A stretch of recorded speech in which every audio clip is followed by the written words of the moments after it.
Hello guys, evening స్నాక్స్గా కానీ లేకుంటే మూవీకి వెళ్ళినప్పుడు ఇంటర్వెల్ టైంలో చాలా ఇష్టంగా కొనుక్కునే ఈ స్వీట్ కార్న్ రెసిపీ ఈరోజు చూడబోతున్నాము. నార్మల్గా కాకుండా కాస్త డిఫరెంట్గా ట్రై చేద్దాము. దీన్ని వెజీస్ కార్న్ రెసిపీ అంటామండి. ఇలా స్వీట్ కార్న్ తీసుకొని తగినన్ని వాటర్ వేసి కొంచెం పసుపు వేసి బాయిల్ చేయాలి. పసుపు వేస్తే స్వీట్ కార్న్ మంచిగా గోల్డెన్ కలర్గా కనపడతాయి. మీకు పసుపు ఇష్టం లేకపోతే స్కిప్ చేసేయచ్చు.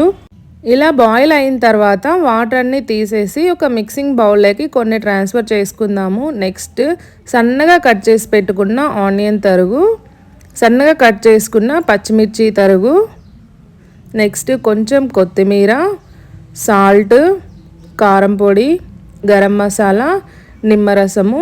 మీకు కావాలంటే టొమాటో ముక్కలు కూడా వేసుకోవచ్చు, చాలా టేస్టీగా ఉంటుంది. అంతేనండి, మన స్వీట్ కార్న్ రెసిపీ రెడీ అయిపోయింది.